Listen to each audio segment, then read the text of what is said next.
यदि आप एक पैसिव फंड में इन्वेस्ट करने के बारे में सोच रहे हैं तो नेक्स्ट क्वेश्चन ये आता है कि क्या इंडेक्स फंड में इन्वेस्ट करें या फिर ETF में। नमस्कार, स्वागत है आपका म्यूचुअल फंड के इस खास कार्यक्रम म्यूचुअल फंड के फंडे में। मैं हूं Pankaj Matpal, certified financial planner. आखिर क्या फर्क है दोनों में और क्या रहेगा आपके लिए सुटेबल, इंडेक्स फंड्स हो या ETFs। दोनों ही पैसिव फंड्स होते हैं क्योंकि इनके इन्वेस्टमेंट पोर्टफोलियो को इनके फंड मैनेजर्स डिजाइन नहीं करते हैं। एक इंडेक्स फंड का पोर्टफोलियो उस पर्टिकुलर इंडेक्स के पोर्टफोलियो से मैच करता है जिसे वो इंडेक्स फंड ट्रैक करता है। ये इंडेक्स एक इक्विटी इंडेक्स, बॉन्ड इंडेक्स या कमोडिटी इंडेक्स इत्यादि हो सकता है। और यदि इक्विटी इंडेक्स है तो ये एक ब्रॉडर मार्केट इंडेक्स जैसे कि लार्ज कैप, मिड कैप या स्मॉल कैप बेस्ड इंडेक्स हो सकता है, या हो सकता है कि ये एक सेक्टर स्पेसिफिक इंडेक्स जैसे कि बैंकिंग, फार्मा या IT इंडेक्स हो। तो किसी भी निवेशक को निवेश करने से पहले अपने लिए एक सुटेबल इंडेक्स फंड का चुनाव करना जरूरी है।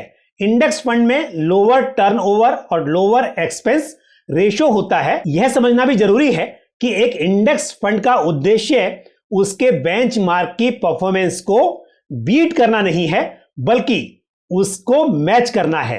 यानी कि एक इंडेक्स फंड के रिटर्न उस बेंचमार्क के बराबर ही होंगे, यानी कि उस इंडेक्स के ऑलमोस्ट बराबर होंगे जिसे वो ट्रैक कर रहा होगा। और एक ओपन एंडेड इंडेक्स फंड में SIP, STP और SWP की फैसिलिटी अवेल की जा सकती है। अब बात करते हैं ETF यानी कि एक्सचेंज ट्रेडेड फंड्स की। ETFs भी ऑलमोस्ट इंडेक्स फंड के जैसे ही होते हैं, लेकिन ये स्टॉक एक्सचेंज में लिस्टेड होते हैं और ट्रेडेबल होते हैं। जहां इंडेक्स फंड का NAV दिन में केवल एक बार चेंज होता है, वहीं ETF का प्राइस ट्रेडिंग आवर्स में डिमांड और सप्लाई के हिसाब से कई बार चेंज हो सकता है। यानी कि एक ETF को मार्केट आवर्स में स्टॉक की तरह रियल टाइम बेसिस पर खरीदा और बेचा जा सकता है। ध्यान रहे, ETF में इन्वेस्ट करने के लिए इन्वेस्टर के पास डीमैट अकाउंट होना जरूरी है।